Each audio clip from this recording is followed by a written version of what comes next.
Hi dear friends, आप सभी का स्वागत है आपके अपने चैनल स्टडी विथ राहुल 247 में। आइए आज के क्लास में जो मैं विज्ञान और सामाजिक विज्ञान का मैराथन लेकर आया हूँ।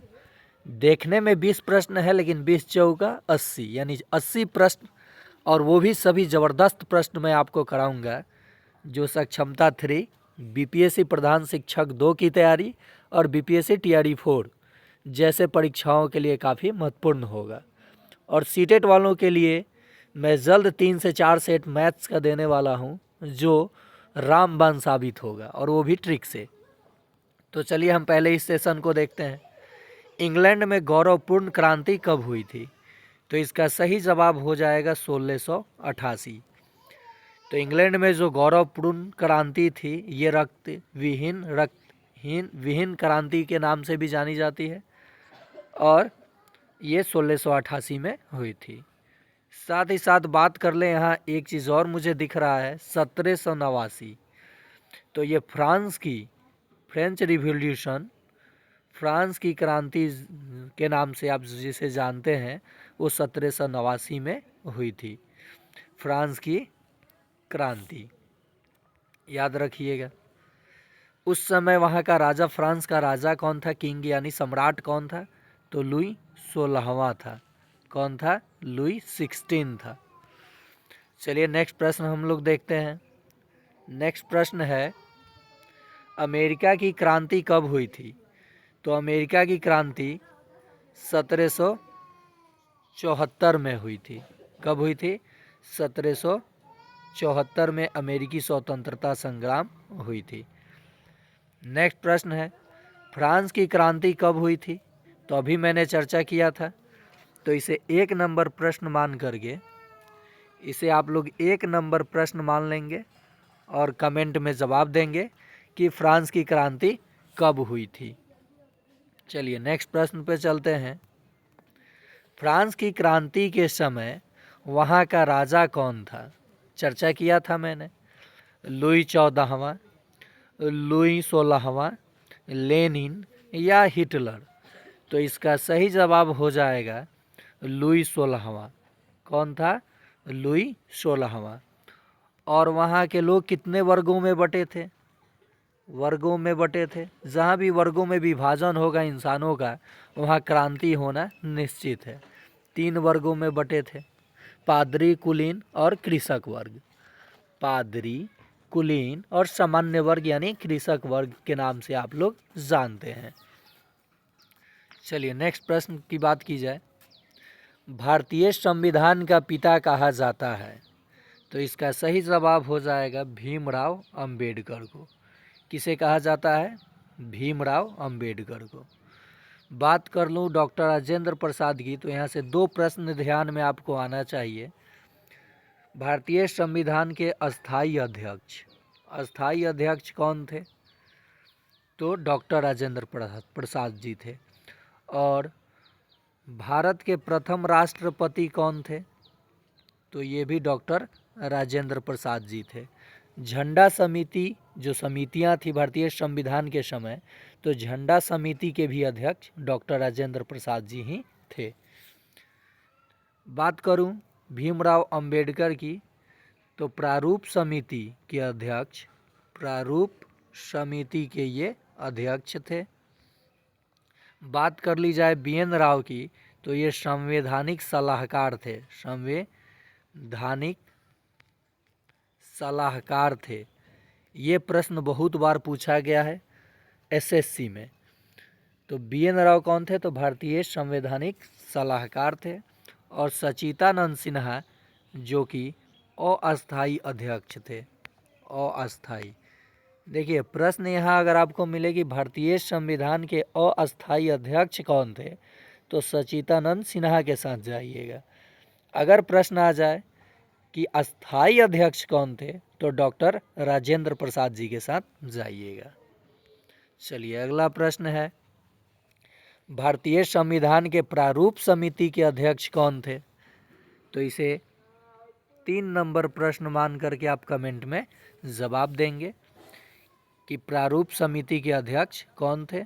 अभी मैंने चर्चा किया था साथ ही साथ दोस्तों आजकल आप लोगों का व्यूज़ कम हो गया है, क्योंकि मुझे लग रहा है कि आप लोग शायद अभी सक्षमता 3 के लिए पूरे रेडी पोजीशन में नहीं है। तो मैं बता दूं कि सक्षमता 1 से थोड़ा लेवल अच्छा था सक्षमता 2 का, और सक्षमता 3 का लेवल उससे भी अच्छा होने वाला है।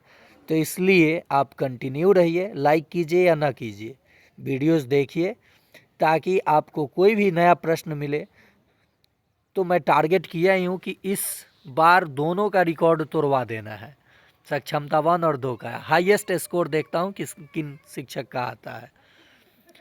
एक डेडिकेशन होना चाहिए, कंटिन्यूटी होनी चाहिए कि मुझे इतना करना है, मुझे प्रतिदिन आधा घंटा या 1 घंटा निकालना है 24 घंटा में से, चाहे जैसे निकालूं, और पढ़ना है। बात कर लूँ भारतीय संविधान की, तो ये आप इसका कमेंट में जवाब देंगे। संवैधानिक सलाहकार कौन थे? तो 4 नंबर प्रश्न मानकर इसका भी जवाब आप कमेंट में देंगे। भारतीय राष्ट्रीय कांग्रेस के प्रथम अध्यक्ष कौन थे? तो देखिए, बात कर लूँ कांग्रेस की स्थापना की, तो इसकी स्थापना 1885 में हुई थी, और उस समय वाइसराय लॉर्ड डफरिन था। लॉर्ड डफरिन कौन था? Lord Dufferin. ये भी प्रश्न पूछा जाता है। तेजपाल गोकुलदास संस्कृत विद्यालय में इसकी स्थापना हुई थी, ठीक। और भारतीय संविधान के भारतीय राष्ट्रीय कांग्रेस के संस्थापक जो थे एओ ह्यूम, एलन ऑक्टेवियन ह्यूम थे।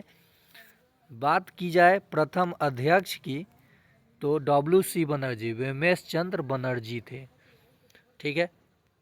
अब यहाँ पे हम लोग बात करेंगे, चर्चा करेंगे जॉर्ज यूल और तैयब जी के बारे में। ये प्रथम यूरोपीय अध्यक्ष थे, और बदरुद्दीन तैयब जी प्रथम मुस्लिम अध्यक्ष थे हमारे भारतीय राष्ट्रीय कांग्रेस के। और महात्मा गांधी से एक प्रश्न पूछा गया है, 1924 के कांग्रेस अधिवेशन की अध्यक्षता महात्मा गांधी ने की थी। एकमात्र अधिवेशन की अध्यक्षता उन्होंने की थी। अगला प्रश्न है, निम्नलिखित में से अदिश राशि है? तो अब हम लोग साइंस वाले पार्ट में आते हैं। मैंने लिखा ही है सामाजिक विज्ञान और विज्ञान। तो जहाँ तक मुझे लगता है कि ऐसे प्रश्न बन सकते हैं एग्ज़ाम में, और बनते भी हैं, वहाँ से मैं प्रश्न लेना शुरू करता हूँ, ना कि आपको घुमाता हूँ।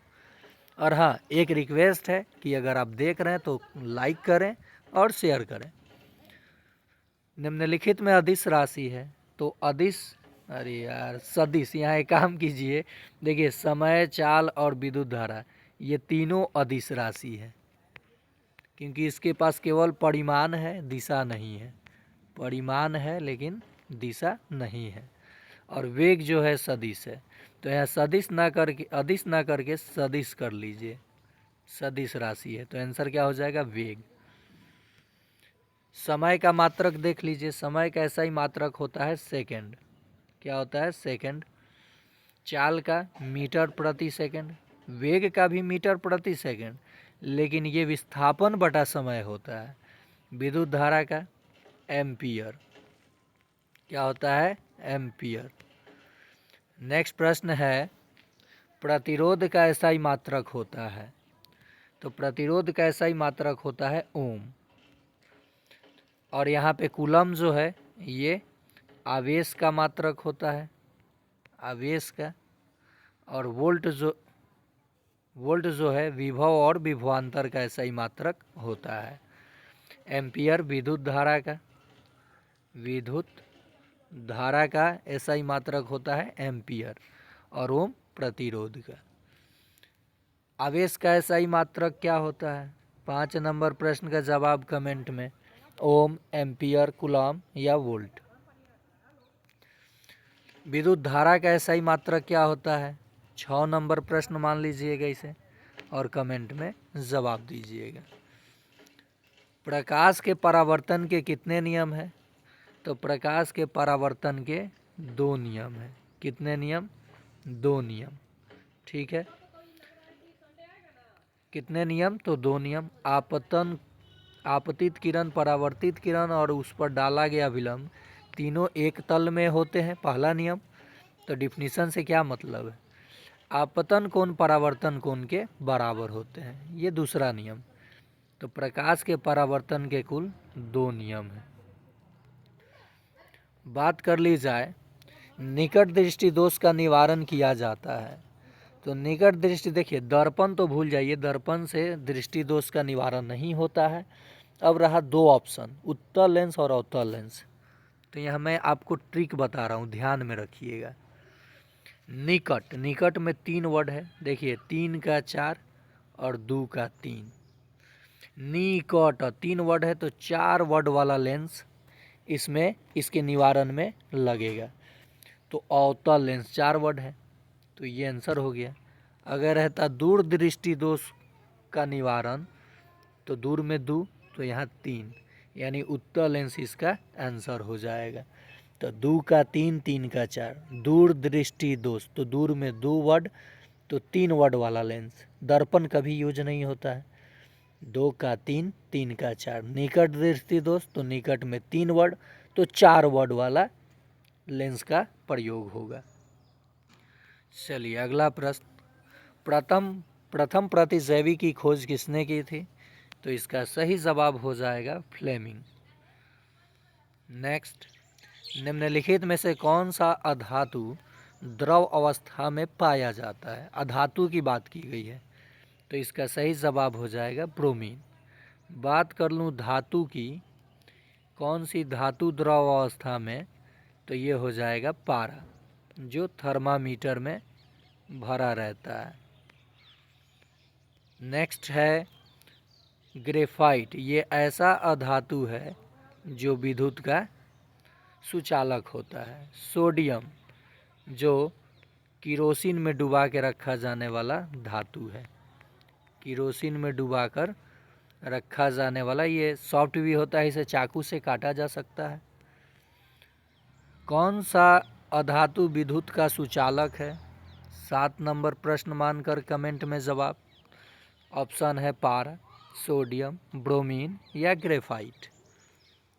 निम्नलिखित में जीवाणु के कारण होने वाला रोग है, तो सही जवाब हो जाएगा टाइफाइड।